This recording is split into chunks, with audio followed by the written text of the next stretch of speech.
मी तुला बोलवतो थोडं साईड नाव घेतले.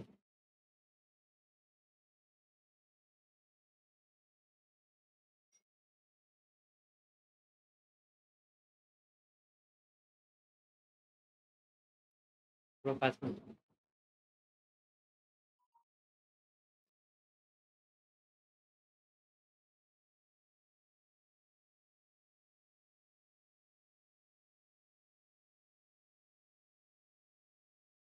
Hello, good morning. सर्वांचं स्वागत आहे.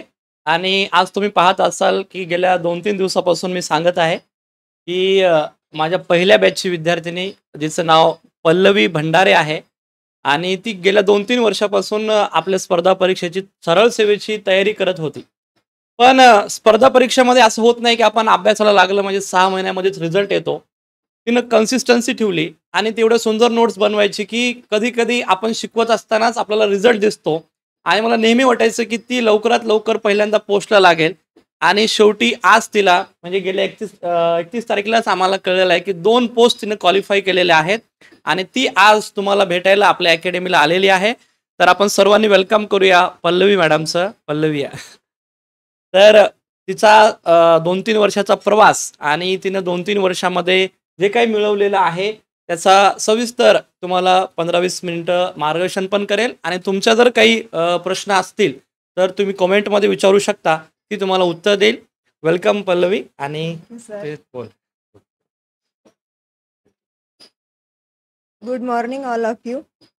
माझं नाव पल्लवी गौतम भंडारे आहे आणि मी नांदेडचीच रहिवासी आहे.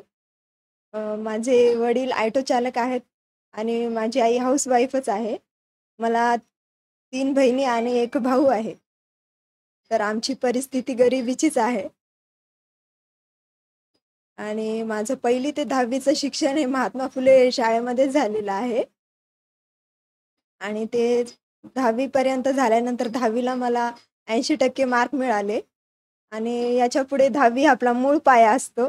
याच्यापुढं काय करायचं, काय नाही, असं विचारले मी सगळ्यांना. तर माझ्या मोठ्या ताईचं आर्ट झालेलं आहे. त्याच्यानंतर माझ्या भाऊचं आणि माझ्या बहिणीचं दोघांचं सायन्स झालेलं आहे. आणि एक दुसरी बहीण आहे तिचं BCom झालेलं आहे. मग त्यांनी सर्वांनी म्हणले की आम्ही सर्वांनी डिग्री कंप्लीट केली, आता तू डिप्लोमा कर. असे बोलले त्यांनी. आणि मग मी डिप्लोमा कंप्लीट केला आणि डिप्लोमा कंप्लीट केला इलेक्ट्रिशियन ट्रेडमध्ये. 2 वर्ष कंप्लीट केला. त्याच्यानंतर मी इंटर्नशिप केली 1 वर्षाची लातूरमधून. त्याच्यानंतर आता पुढं काय करायचं असं वाटायचं मला. तर त्याच्यानंतर मी बाहेरगावी डिग्रीला ॲडमिशन घेतलं आणि ॲडमिशन घेतल्यानंतर आता माझी डिग्री कंप्लीट झाली. आता पुढं काय करायचं, जॉब लागायचा होता. मग मी स्पर्धेमध्ये उतरण्याचा प्रयत्न केला. मग स्पर्धेमध्ये उतरताना एक स्वामी विवेकानंद नावाची अकॅडमी होती. तर त्या अकॅडमीमध्ये मी जॉइन झाले आणि तिथे मला इंग्लिशसाठी आपले बालाभैया सर भेटले आणि मराठीसाठी थोरात सर, GKGSसाठी घोटी सर, असे सर्व विषयासाठी अनुभवी शिक्षक भेटले. आणि मग मी ती बॅच कंप्लीट केली. त्याच्यानंतर मी पुढे परीक्षा देण्यासाठी क्वालिफाय झाले. आता म्हणजे माझी बॅच कंप्लीट झाली. मग नंतर मी परीक्षा देत गेले. अपयश येत गेलं. अपयश ही यशाची पहिली पायरी असते असं सगळ्यांनाच माहिती आहे. आणि त्याच्यानंतर परीक्षा देत गेले. 1-2 मार्काने माझा रिझल्ट जायचा. मग मला वाईट वाटायचं की माझा रिझल्ट गेला. आता तरी पण मी हार मानली नाही. मी माझं सातत्य ठेवलं आणि आता मला महावितरणमध्ये विद्युत सहाय्यक या पदासाठी माझी निवड झालेली आहे. मुंबईमधून भांडूप या ठिकाणी माझी निवड झालेली आहे. तर कोणाला काही विचारायचं असेल तर विचारू शकता. हां. हां.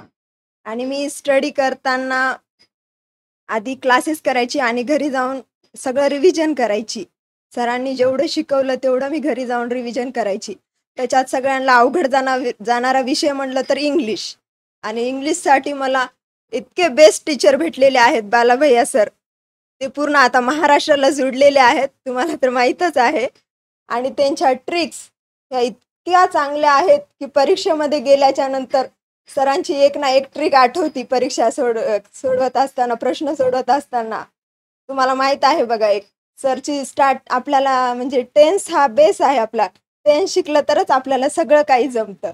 मराठीमध्ये व्याकरण, इंग्लिशमध्ये टेन्स. टेन्स शिकवण्याची सरची इतकी छान पद्धत आहे, सोपी ट्रिक्स. सर शिकवताना पहिल्या स्टार्टिंगला सब्जेक्टवर ॲग्रीमेंट हा चॅप्टर घेतात.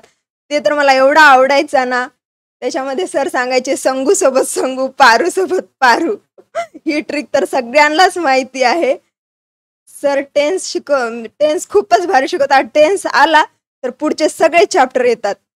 तर मी सरांनी शिकवलेले सगळे एक ना एक प्रश्न सॉल्व्ह करायची आणि सर पण म्हणायची, की आता मी हे प्रश्न देत आहे. हे चॉकलेट प्रश्न आहे आणि जे मला कोणी उत्तर देईल त्यांना चॉकलेट भेटेल म्हणायचे.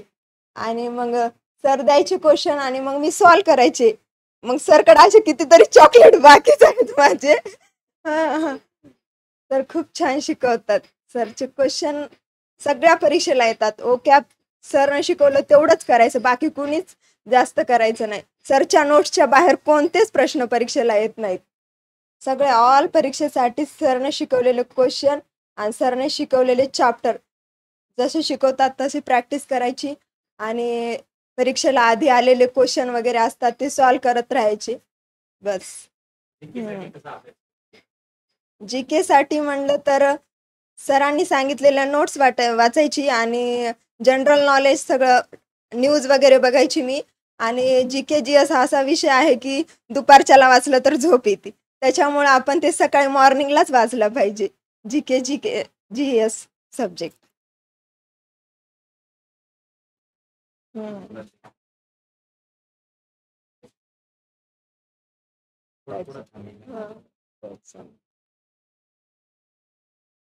तर पल्लवीला आपल्या सर्वांकडून शुभेच्छा. आणि ती गेल्या 2-2.5 वर्षापासून कन्सिस्टन्सली अभ्यास करत आहे आणि अभ्यासाचं फळ शेवटी तिला 2 पोस्ट मिळाल्यात आणि तिने एवढ्यावरच न थांबता अजून एका एक्झामसाठी क्वालिफाय म्हणजे इंटरव्ह्यूला क्वालिफाय आहे. ती पण इंटरव्ह्यू तिनं लवकरात लवकर क्रॅक करेल. आपल्या सर्व सदिच्छा तिच्यासोबत आहेत. त्याची फॅमिली पण त्यांच्यासोबत आहे. त्याची ताई ताई या एकदा आणि भाऊजी म्हणजे आपल्या घरच्यांचा सपोर्ट पण फार महत्त्वाचा असतो. ताई पल्लवीबद्दल सांगा 2 मिनिटं. तू कसा अभ्यास करायची? ती खूप म्हणजे घरामध्ये सातत्य ठेवायची अभ्यासामध्ये. ती आल्याच्या नंतर पूर्ण रिवाईज करायची, काय शिकवलं, काय नाही. ती आणि मी पोलीस भरतीची तयारी करते, तर तिचं पूर्ण मार्गदर्शन मला आहे, की तिनं सर सांगायची, की इंग्लिशचे सर एवढे चांगले आहेत, त्यांचे नोट्स तू वाच, मी तुला समजून सांगते. काय जमत नसेल तर तू त्यांचं बघ एकदाचं काय शिकवतात, काय नाही. आणि घरच्यांना तर इतकी खुशी झालेली आहे तिची निवड झाल्यामुळं. आणि ती आमच्या घरामध्ये लहान आहे सर्वात. मी तर तिच्यापेक्षा मोठी आहे आणि ती लहान आहे सर्वात. घरामध्ये पहिल्या स्टार्टिंगला तिलाच नोकरी लागलेली आहे आणि वडील तर खूपच खुश झालेले आहेत. वडील म्हणत आहेत, की मुलगा जोपर्यंत माझा आहे, त्याचं लग्न होत नाही तोपर्यंत. आणि मुलगी ही माझी जोपर्यंत आहे, की लग्न होत नाही तोपर्यंत आयुष्यामध्ये की शेवटीपर्यंत ही आयुष्यामध्ये आहे मुलगी. आणि मुलगा हा लग्न झाल्याच्या नंतर त्या बायकांचंच होतं असं आहे. वडिलांचं म्हणणं आहे. तर तिची खूप खुशी आम्हाला सगळ्यांना घरामध्ये होत आहे. Thank sir. थोडं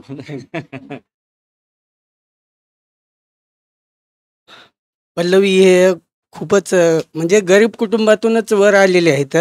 वडील हे ऑटो रिक्षा चालक होते आणि पाठीमागं कुठलाही सपोर्ट नसताना एक वडिलांनी त्यांना काम करून तिला शिकवण्याचं काम केलं आहे आणि तिनं सुद्धा जिद्दीनं शिकली. आम्ही तिला खूप वेळेस म्हणायचो, पल्लवी तू जी करतीस ना ते खूप काही पुढं जाशील, आणि तिला आज इथं फळ मिळालं. त्याच्याबद्दल मी तिचं धन्यवाद करतो.